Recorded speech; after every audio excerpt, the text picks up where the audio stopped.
باطل اس کے قریب نہیں آ سکتا، نہ اس کے سامنے سے اور نہ اس کے پیچھے سے۔ ہمارا ایمان اللہ تعالیٰ کی ان نازل کردہ کتب پر ہے جو اس نے مخلوق کو خیر و برکت، بھلائی و فلاح کی طرف راغب کرنے اور شر و معصیت سے باز رکھنے کے لیے نازل کی تھیں۔ اور یہ اسلام کی حقانیت و صداقت ہے کہ اس نے ہمیں کسی خاص نبی کی کتاب یا صحیفہ کی بجائے تمام انبیاء علیہم السلام کی کتب و صحائف کو ماننے اور ان پر ایمان لانے کا پابند بنایا ہے۔ ارشاد باری تعالیٰ ہے، سورۃ البقرہ میں آتا ہے، اے مسلمانوں کہو کہ ہم اللہ پر ایمان لائے اور جو کتاب ہم پر اتری اس پر، اور جو صحائف ابراہیم و اسماعیل و اسحاق و یعقوب علیہ السلام اور ان کی اولاد پر نازل ہوئے ان پر، اور جو کتابیں موسیٰ اور عیسیٰ علیہ السلام کو عطا ہوئیں ان پر، اور جو دیگر پیغمبروں میں سے کسی میں کچھ فرق نہیں کرتے، اور ہم اسی خدائے بزرگ و برتر کے تابع فرمان ہیں۔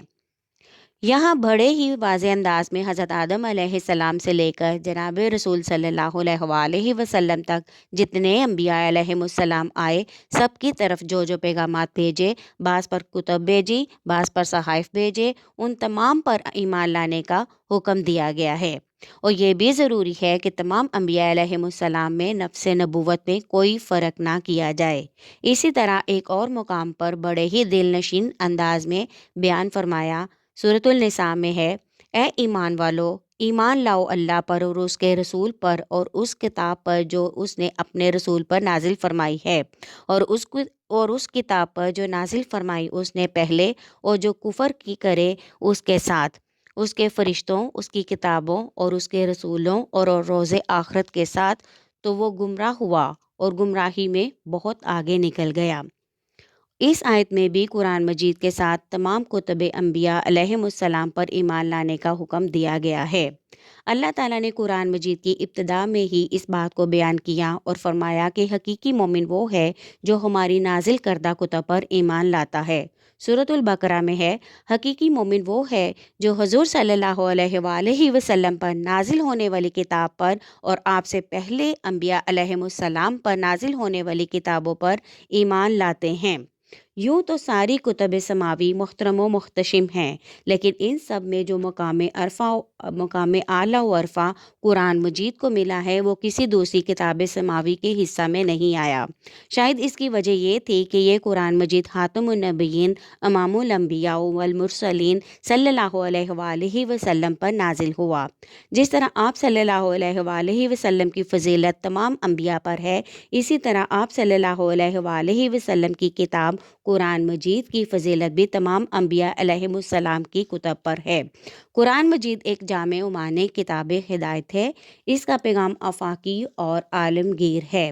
اس کی جامعیت و اکملیت مسلمہ ہے۔ اس کے اصول و قوانین اٹل ہیں۔ نسل انسانی کی وحدت کا پیغام ہے۔ کتب سابقہ کے اجمال کی تفصیل بیان کرتا ہے، ان کے حقائق کی تصدیق و تائید اور ان کے عقائد باطلہ کی تردید کرتا ہے۔ کتاب اللہ قرآن مجید کے حقوق، سورہ تغابن میں ارشاد ہوتا ہے، پس اللہ تعالیٰ اور اس کے رسول اور اس نور کتاب پر ایمان لاؤ جو ہم نے اتارا۔ سورہ بقرہ میں ارشاد ہوتا ہے، اے اہل کتاب سے خطاب، اور ایمان لاؤ اس کتاب قرآن مجید پر جو میں نے اتاری ہے اور تمہارے پاس والی کتاب کی تصدیق کرتی ہے۔ سورہ بقرہ میں ایک اور جگہ ارشاد ہوتا ہے، رسول ایمان لایا اس کلام پر جو اس کی طرف نازل ہوا اور اہل ایمان پر۔ سورہ انعام میں ارشاد ہوتا ہے، اور یہ کتاب ہے جو ہم نے اتاری برکت والی ہے، بس تم اس کی پیروی کرو اور ڈرتے رہو۔ سورۃ المائدہ میں ارشاد ہوتا ہے، اور ہم نے سچی کتاب آپ کی طرف اتاری جو اپنے سے پہلے کتابوں کی تصدیق کرتی ہے اور ان کی محافظ ہے، بس آپ ان کے درمیان اللہ کے نازل کردہ احکام کے مطابق فیصلہ کیجیے۔ ان آیات کی روشنی میں کتاب اللہ کے حقوق یہ ہیں کہ اس کو خدا کی طرف سے نازل شدہ سمجھا جائے، اس کی عظمت و تکریم کی جائے، اس کے بیان کردہ جملہ عقائد و احکام کو اپنایا اور پھیلایا جائے، اس کی تمام اخبار و اطلاعات کو برحق سمجھا جائے اور ان سب پر ایمان لایا جائے۔ ایمان بالقرآن کے تقاضے حدیث کی روشنی میں بیان کر رہی ہوں۔ حضور صلی اللہ علیہ وآلہ وسلم نے فرمایا کہ قرآن میں 5 چیزیں ہیں، حلال، حرام، محکم، متشابہ اور امثال۔ حلال و حرام، پس تم حلال کو حلال جانو اور حرام کو حرام قرار دو۔ محکم، قرآن کا وہ حصہ جن میں عقائد و احکام بیان کیے گئے ہیں ان پر عمل کرو، اور متشابہ وہ حصہ جس میں خدائی صفات اور عقیدہ آخرت کی تفصیلات بیان ہوتی ہیں، جیسے جنت، دوزخ، عرش، کرسی وغیرہ پر ایمان رکھو، اس میں بحث اور قرید سے احتراز کرو۔ امثال، اقوام سابقہ کی تباہی کے واقعات سے عبرت حاصل کرو۔ رسول اللہ صلی اللہ علیہ وآلہ وسلم نے فرمایا کہ اے قرآن والو، مسلمانوں، قرآن کو تکیہ نہ بنا لو بلکہ اس کی تلاوت کا حق ادا کرو، کہ صبح و شام خوب تلاوت کرو، اس کی خوب اشاعت کرو، اسی کو کافی سمجھو، اس میں خوب غور و فکر کیا کرو تاکہ تم کامیاب ہو جاؤ، اس کے ثواب کی جلدی نہ مچاؤ کیونکہ اس کا ثواب بہت عظیم اور وسیع ہے۔ یہاں میں فضیلت قرآن کے بارے میں بھی بیان کروں گی۔ امام حاکم نے اپنی سند کے ساتھ حضرت ابو ہریرہ رضی اللہ تعالیٰ عنہ سے روایت کی کہ قرآن پڑھنے والا قیامت کے دن آئے گا تو قرآن فرمائے گا، اے رب، اس کو لباس پہنا، پھر اس کو کرامت کا تاج پہنایا جائے گا۔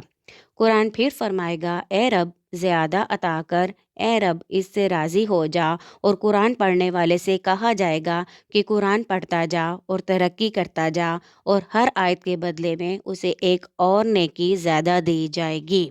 حضرت ابو ہریرہ رضی اللہ تعالیٰ عنہ بیان کرتے ہیں کہ رسول اللہ صلی اللہ علیہ وآلہ وسلم نے فرمایا، اللہ تعالیٰ کسی چیز پر اس قدر اجر نہیں عطا فرماتا جتنا کسی کی خوش الحانی اور بلند آواز سے قرآن مجید پڑھنے پر اجر عطا فرماتا ہے۔ حضرت عائشہ رضی اللہ تعالیٰ عنہ بیان کرتی ہیں کہ نبی اکرم صلی اللہ علیہ وآلہ وسلم نے فرمایا، جو شخص قرآن مجید میں ماہر ہو وہ ان فرشتوں کے ساتھ رہتا ہے جو معزز اور بزرگ ہیں اور نامہ اعمال لکھتے ہیں، اور جس شخص کو قرآن مجید پڑھنے میں دشواری ہوتی ہے، اٹک اٹک کر پڑھتا ہے، اس کو 2 اجر ملتے ہیں، مطلب اس کو دگنا اجر ملتا ہے۔ امید ہے آپ کو آج کی آڈیو پسند آئی ہوگی۔ شیئر کریں اور سبسکرائب کرنا ہرگز نہ بھولیے گا۔ شکریہ۔